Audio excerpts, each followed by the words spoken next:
Welcome to week 6 of the front office episode. I'm here with Yanni. How's it going, man? What's up, buddy?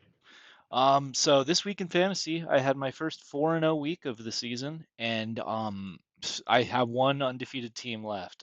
Going into tonight, I needed the Kansas City defense to not get outscored by Chris Olave and Harrison Butker by 4, and Chris Olave had a dud, so escaped that one with a W.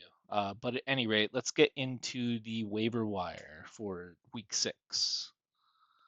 Yeah, so I mean, Ted thought this was a good waiver wire this week. I didn't think it was the most exciting. We didn't do this last week, this episode, but I did mention it on the start and sit video, right? I told people to go grab Jordan Whittington before the game this week because I thought he would have a really good week this week. We put him as a flat out start this week. And I hope you did if you were able to. If you had a bench spot, I actually added him to 3 rosters, which I'm pretty happy about. Only talking about him first because he's kind of one of my, I don't know, like I loved him in the draft coming into the league, and I thought he'd do really well in that McVay Shanahan system. 18 targets the last 2 weeks. He's had somewhere around in half PPR, I think like 22 points, something like that. To me, he's probably just a rental. It sounds like Cup is going to come back pretty soon. It sounds like Puka is going to come back pretty soon. But on the off chance one of them doesn't, or on the off chance one of them gets hurt again, or on the off chance, with Cooper Cup, dude, he might run 2 routes and be out. There's even been murmurs that the Chiefs might want to go get Cooper Cup, possibly, right? Something like that happens. I think Whittington becomes like a weekly flex consideration, maybe even a weekly like locked in flex kind of guy. So I think you do want to get him off your waiver wire right now. And then same thing for Tolbert. Tolbert had when we put him on our waiver wire list 2 weeks ago, he had two 13.7 half PPR games back to back. He had a 4 point game in between and got dropped in a lot of leagues, which people were kind of jostled or whatever, especially with Cooks getting injured. Why did he do that? But then he came back this week with a really strong week. He had 10 targets, 7 receptions, a touchdown. He outscored CeeDee Lamb. I believe he's outscored CeeDee Lamb 2 of the last 4 weeks. Obviously, he's not going to push CeeDee Lamb for the number one status in that offense or for overall scoring this year, but he's doing really well, actually. And as we've seen with rookies, especially rookie receivers toward the end of the season, as the season goes on, they get more of a rapport with the quarterback and they get rolling. I think you probably do want to be rostering Tolbert. And I know buys are starting and we're starting to have to cycle through kickers and defenses and quarterbacks. It's going to be hard, probably, to fit guys like these on your roster, but please try, if possible. Look at what's going on. It looks like we're going to get the announcement Rashee Rice is out for the year tomorrow. If you're dropping guys like that, be filling them with these dudes. And then the last one, it's weird. I don't know if I want to call him more of a long shot because it actually feels in a lot of ways like maybe you can bang on it. If you don't think the Chiefs will be able to add one of these receivers, if you don't think the Rams are willing to see Cooper Cup go to Kansas City and do well, if you don't think the Browns are willing to see Amari Cooper do well in Kansas City, and it sounds like Kansas City currently has the biggest offer to the Raiders for Devontae Adams. But the report that I was reading today just basically said they're not willing to do it. Who knows, though, how much more they would have to offer to get that done. But as of now, they are the lead dogs for Devontae. Something like that happens, Juju's worthless. If it doesn't, he had 130 yards tonight. Clearly, he has a rapport with Mahomes. He's played with him before. I think he probably needs to be added in all formats, at least until we get some clarity. Again, Rice will probably be rolled out next week. Maybe that spurs action. Devontae Adams announced this week that he's not doing Kay Adams' show, which he always does on Tuesdays. And there was some speculation that that's because he's traveling to his new team tomorrow. She said she has big news to announce about. Who knows? We'll get a lot of clarity, though, I would assume, by tomorrow night. But he's someone you're going to want to keep an eye on. And then Tyson Chandler, pretty straightforward. If you held on to him all year to this point, good for you. I hope you did, because he was probably what would be referred to as a premium handcuff, right? We can kind of expect that he's going to get the workload with Aaron Jones out. He did not do that well against the Jets this week with that workload, but I would expect him to be, a running back two at the worst, a low end running back two. If Aaron Jones is rolled out, it does look like Aaron Jones will miss a game or two. I think, I don't know, not IR or anything like that, but certainly, dude, if you guys are thin, if you guys are looking to fill in on bye weeks, go get yourself some Tyson Chandler. Question from the peanut gallery. Do you think any of these guys are fab dump worthy? So for every single guy that's this caliber player, I would throw anywhere from like $3 to $8. Like, just throw basically the more than the $1 or $2 or the more than the $5 or $6, depending on how aggressive you think your league is bid. No, but not like serious fab. No, I mean Tyson Chandler.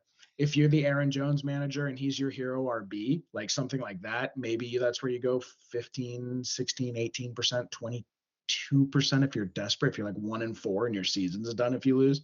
But no, I don't. I don't So think there is that this week. so for Juju's current role in this offense, right? Like if I knew for sure the Chiefs weren't getting someone at the deadline, I would fab dump for Juju. I'd just drop it all Oh, for him. all, But the all I, trade makes it weird. Yeah, I would go all out for that dude. Like he's gonna be their one. And I mean, being Mahomes' one is a good spot to be, right? If he's gonna command those like middle of the field targets. I think we saw it tonight, right? Like Kelsey was more involved too, right? But Juju, he's in there too, attached to a good offense. That could be a league winner if they yeah, don't get anyone, right? But I think Amari's going to the Chiefs, so I would be more modest with. that's probably a big part of it, dude. Is I would look at him more like a few week rental. That's kind of how I evaluated him after this.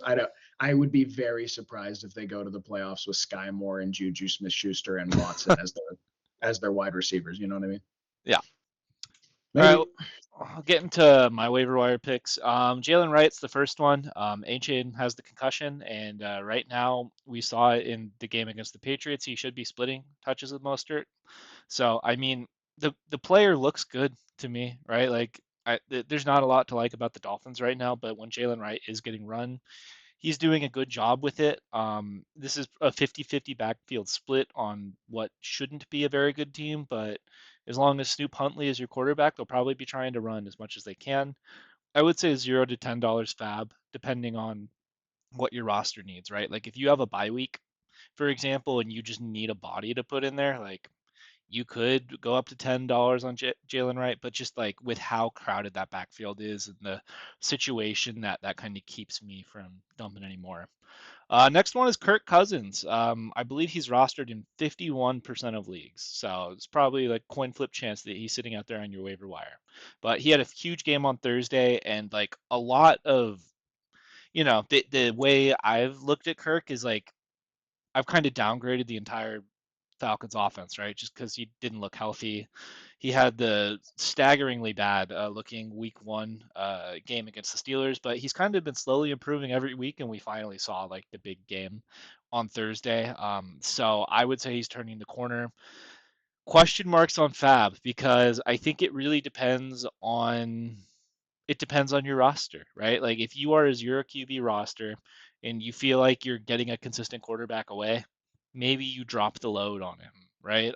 I don't know. Usually, even though Kirk, if he's playing well, right? If he's playing like he did on Thursday, that's awesome. But he doesn't present the rushing upside that a lot of the elite fantasy quarterbacks do. So just keep that in mind. And also, not every game is going to be like that. So temper expectations, but it really just depends on your roster. I would be either just a waiver priority. You could go as low as $5 to $10, or you could fab dump. Just really depends. Then last one is Pop Douglas. He's the Walmart Wandale. He does very similar stuff to Wandale, but he's in a much worse offense. The Pats should be trailing a lot, and they showed a willingness to just just throw short stuff to him all day. The new PPR scam, just in case Wandale's already off your waivers.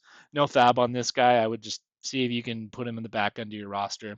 He's one of those guys on your roster, right, that you could have and feel very comfortable dropping the next week if there's somebody better that comes along. But if you need a spot start, maybe 5, 6 points, he's got you, and he's got the upside to maybe get in the end zone. Yeah, I would just say on that real quick, it does look like this is the week they may give the rookie a shot, right? We don't know who he's going to favor or who he's going to target more. I think probably Polk and Douglas, if you can afford to and just throw them on there to see, they're basically free right now. I would certainly do that. He may end up liking to pepper one of them with 10 or 12 targets. That's a great upside play. I did not realize it is like Drake May Sounds like actually starting. Yeah. sounds like they're talking about it. I think it would be a terrible idea. They're playing the Texans. I Oh, would not throw him out there in his first week against the Texans, but it sounds like kind of the locker room's getting exasperated. And they might be forced to. I really wouldn't play him this year. I don't think that O line's capable. But yeah, if he does, dude, I mean, he liked Polk in the preseason a lot, and Polk is very talented, and so is Douglas, by the way. Douglas is actually a good player. So just if you want to take your dice roll and see if he locks into one of them, that could totally pay off. Totally. no. Probably more in PPR just because their offense is so anemic, but yeah. Mhm. All right, now we'll do the buy lows. Yeah, I didn't really have a whole lot for buy lows this week because like everyone's low right now. But then some people exploded, right? So I don't know. I kind of had to pick through it, right? Debo Samuel, 2 point game coming off an injury, and I believe he had an 8 point game before his injury. So pretty low fantasy production over the last 2 or 3 weeks, plus being injured. It's kind of an out of sight, out of mind thing. The Niners are getting a lot of attention in the national media right now for their offense not playing well. I just think all of that adds up to the market value is probably pretty low on Debo. And there's a very look, the Niners offense is playing probably some of the worst football they're going to play all year. I mean, I would assume so. I would hope so. Christian's going to come back, right? But there are a lot of reasons to believe, and they're going to be in higher scoring games where they're going to be trailing more. There are a lot of reasons to believe that their offensive production is going to go upward, and really when that happens, traditionally they are leaning on Debo more and more. We saw last year Debo only got better, man. Every 3 or 4 week chunk of the season, as you got deeper in, it was just more and more the Debo show, right? Until he was getting like those multi-touchdown games. This is someone I'm going to be pretty aggressive trying to buy off people's rosters if I can this week. I think his value is almost certainly at the lowest it'll be all year. And then Devonte Adams, self-explanatory, man. He's been injured. If you can just send an offer and see, you probably want to do this today or tomorrow, right, before he potentially gets moved. Obvious explanations are if he gets moved somewhere, his value is probably going to go significantly up based on the potential choices of where he goes. And then the last one's Trey McBride, almost the exact same reasoning as Debo. Out of sight, out of mind, man. These guys have been banged up. He had kind of a tough game against San Francisco. I was actually surprised he did so poorly, but that was just because they were running it on him so easily. I don't think they had to pass. His route participation, his target share when he's running, he's clearly Kyler's safety blanket. And the Cardinals' offense is decent. It's certainly decent enough to support its fantasy options. It's going to be hard to buy on a tight end in this climate. It might not be feasible in most leagues, but I would see, depending on what you have on your roster and what you could move, I would be trying to get Trey McBride, though, if you can. This is absolutely a premium fantasy asset who has an incredible schedule for the second half of the season. Yeah, for if you're trying to get Trey McBride, it would probably be like a lower tier Expensive. tight end like Kyle Pitts and another piece, right? To That's get him, but that that's what. I would accept that trade off. And then, are there any teams that you could think of that Devonte Adams might get traded to that you would view him as worse of a fantasy asset than he is right now on the Raiders? There's one for me. The The Colts. Pittsburgh Steelers, dude. If the Steelers get this guy, like he's just gonna be doing cardio on the sidelines. But Well, we'll see. I don't know about that. Yeah, well, Uh, it sounds like might be the Fields experiment might be over. He might be getting Mr. Unlimited here as the QB1 next week.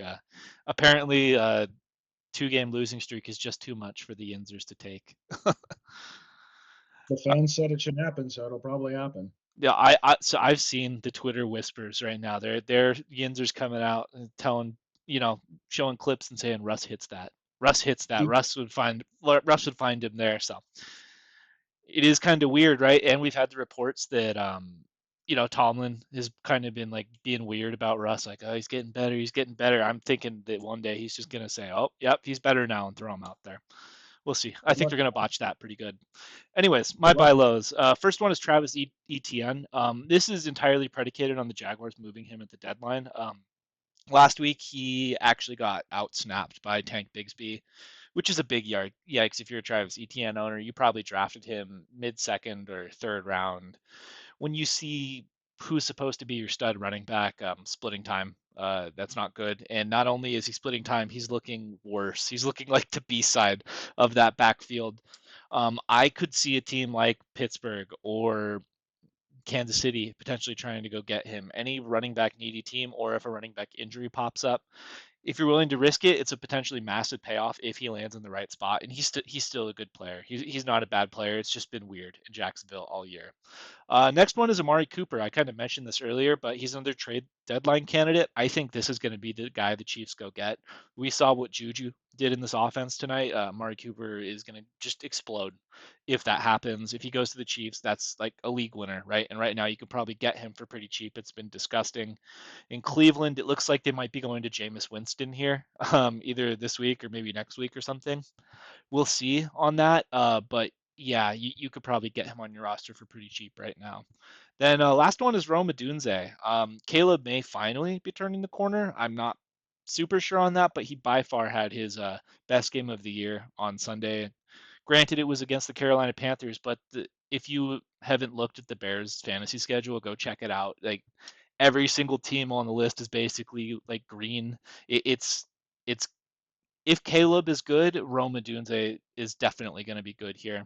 He should be a better fantasy asset than Keenan Allen. I'm kind of projecting DJ Moore and Roma Dunze to be the big two, with Keenan Allen kind of petering off here. This is pretty consistent with the way we've prognosticated this like over the entire offseason in the first couple weeks. Hey, this is going to be Roma Dunze. He's going to be playing a bigger part. If you're a DJ Moore owner, you have to be feeling better about what you saw against the Panthers on Sunday. He's not dead yet, but that doesn't mean Roma Dunze is dead either. Someone might be thinking that. See if you can pick him. Yeah, do you remember I won the first fantasy championship I ever won in our league? I traded Jordan Howard to Spencer for Amari Cooper the year he got traded to Dallas.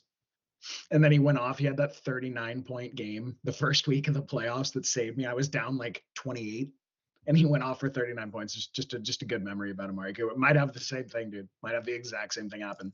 Also, Travis Etienne's shoulder's been hurt for 2 weeks. I don't know if that's a benching or a shoulder injury. Just worth mentioning. He technically, they're saying he's been banged up, but Doug Peterson has a 39% reliability rating on the coach speak index. So Yeah. probably lying. Just figured I'd throw it out there. And Doug Peterson's always kind of liked those split backfields, right? Like he's Yeah. kind of leaned towards that when he can. Oh, we'll see. And then also just the last quick note is we've been saying for like 3 weeks now, we're going to get clarity. The market was undervalued on either Roma Dunze, Keenan Allen, or DJ Moore. Like someone was not valued properly. We were kind of telling people to pick their shots here and there. To me, it looks pretty clearly that it's going to be, assuming he keeps it up, that DJ Moore ascends to kind of the ceiling of his fantasy value, hopefully, or 80-90% of his ceiling, because his ceiling's like wide receiver 5 or 6. Maybe he doesn't get up that high. And then it does look like it's Odunze over Allen, and that's only going to become a wider split as we go on. Allen just does not look like he has the juice left, man. He did not look good this week. I watched him pretty carefully. This was against a really soft secondary. So, yeah. Odunze is a great piece to add to your roster for the second half of the season. Mm-hmm. Just one sell high, man. Nothing too interesting to say. Continuing my Anthony Richardson fade as a passer in 2024. I have to be pretty specific about that because Ted's getting on me for abandoning the kid. I am not abandoning the kid. I'm abandoning him as a passer for the next 3 months. He's not there yet, man. I think he has all the physical attributes in the world. Josh Allen had all the physical attributes in the world for a couple years, and it just did not translate to on the field stuff. He's just too inaccurate as a passer, and we've seen it. Michael Pittman has had like 29 or 30 half PPR points the last 2 weeks with Joe Flacco. I don't think there's any way they just can't. It's kind of this weird situation. They can't bench Richardson for Flacco once he's healthy, and Richardson was a game time decision all the way until Saturday. They had him listed, then they had him listed as doubtful starting Saturday. So Richardson's coming back and he's getting his starting job back once he's back in the next week or two. I think you have a really nice window right now on Pittman to maybe flip him for a much nicer, much more stable asset. I don't know if the guy would be willing to trade him. Maybe you have to throw something. Like if I could move from Pittman to like Terry McLaurin, oh my God, in a heartbeat. Even like I think I would do him straight up for Amari Cooper. Yeah, I'd rather take Amari Cooper rest of season. Something like that. I would certainly be trying to do that. Yeah. I think I don't know how the fantasy community values him right now. I would assume public opinion on him is pretty low. But yeah, if you can add Pittman and another piece to trade up, I would do that. I don't think you're getting any tasty one-for-ones for Pittman at this point. No. All right, time for my sell highs. First one is DeAndre Swift. He had two top 10 weeks, two top 10 fantasy running back weeks in a row. But the fact is this Bears O-line is still really bad. That did not just change overnight. They just played really bad opponents in the Panthers, and I forgot who they played the other week, but they also it was the Rams. The Rams and the Panthers, that's about as easy as a matchup as it can possibly get for a fantasy running back. I expect as teams have better lines or more competent lines, you're going to start seeing just him getting blown up in the backfield again. You might be able to flip him to a RB needed team for like a nice player like a Terry, for example. I would trade Swift for Terry probably. It just kind of depends on your roster. I'm not saying that DeAndre Swift is a bum. I think that people got way too quick on calling him a bum after the first 3 weeks. He's still a good player. It's just It's just the Bears O line specifically that I think is a problem. Next one is Najee Harris. He's already had the best shot he'll ever have this year with Jalen Warren being out, and he was still not good. The team is in decline. The Steelers 0-2 in the last 2 weeks. All of the, we're hearing the Russell Wilson rumblings. If they do that, their team is just going to be even worse. You may be able to add. I don't think the perception of him is very high right now, but you may be able to add him into a trade to sweeten the pot. Like, maybe you throw in Najee and another player for, geez, I don't know. I don't know. You could probably trade up though. You're not going to trick anyone to think he's good, but it's only going to get worse from here. I would expect Jalen Warren to start getting some run. Then last one is Kyle Pitts. He went for 12 points in a barn burner in this tight end economy. That's pretty good. Um, well, I still don't like his usage. Like his he's not getting looked at as the first read typically. I think that if Kirk Cousins starts improving, the guys who are going to see the majority of that improvement are going to be Drake London and Darnell Mooney. I don't like his usage, but tight end is a wasteland, and a desperate team may pay for him, right? So you could go to a team that I don't know is a tight end zero team who saw a good Kyle Pitts performance. He was drafted decently high. I think they're buying something nice. They might give you something nice back, right? Like I would trade. You could probably get Kyle Pitts for Tucker Craft, maybe. Like I would probably rather have Tucker Craft rest of the season than Kyle Pitts. You might be able to trade him in another piece to like the Trey McBride owner, for example. I mentioned that earlier. It's just kind of like shuffling around your pieces, really. Jake Ferguson. If you Oh could yeah, get from Jake Ferguson, I'd much rather have Jake Ferguson rest of season. yep, yep. Who do you think you could like deal Najee for? Like what's a You know, reasonable one? so I was thinking about that when you said that. Like, it just depends on what your roster needs and like how low you're willing to sell, basically, right? Because probably like I was thinking Tank Dell, Xavier Worthy, you could probably get Najee for like because Xavier Worthy's had 14 points the last 2 weeks combined. JSN, like that tier of wide receiver threes, flex level wide receivers. It's probably who you're targeting if you're going to get rid of him. He has the most touches in the NFL without a touchdown. Like I don't really know. You'd have to add something to get to Pollard. You'd have to add like a wide You, receiver or something to him. You know what I mean? you don't think you He's in could the do straight up for Pollard? I think maybe you could get that, but who knows? no way. I No. don't think there's any no way. Well, I dude, don't think so. Jalen Warren looks like he's coming back. This Steelers team, they got two touchdowns last week instead of only one, but it's just stinky out there. We're And starting to by see the way, the return to normal here. I just checked because I was curious. The Vegas betting favorite on DraftKings is that Devontae is a Raven tomorrow. That's what Vegas is saying happens. That would be sick. I mean, RIP to your Zay Flowers shares though, if that happens. Yeah, Just so ask yeah. the Mark Andrews just ask the Mark Andrews owner how the volume is in Baltimore, unless they're playing the Bengals, I guess. But anyway, that's gonna do it for us. Short one, but all good. If you made it through the video, thank you. Please like, subscribe, hit the bell. It helps the channel out. Question of the week. What do you think the Steelers' record is going to be at the end of the season? I had famously said 5-12 in the offseason. Them go starting out 3-0 doesn't make that projection look good. I'll say 7 right now. 7-10 would be my guess. And we'll catch you on Thursday for the head coach episode. Thank you.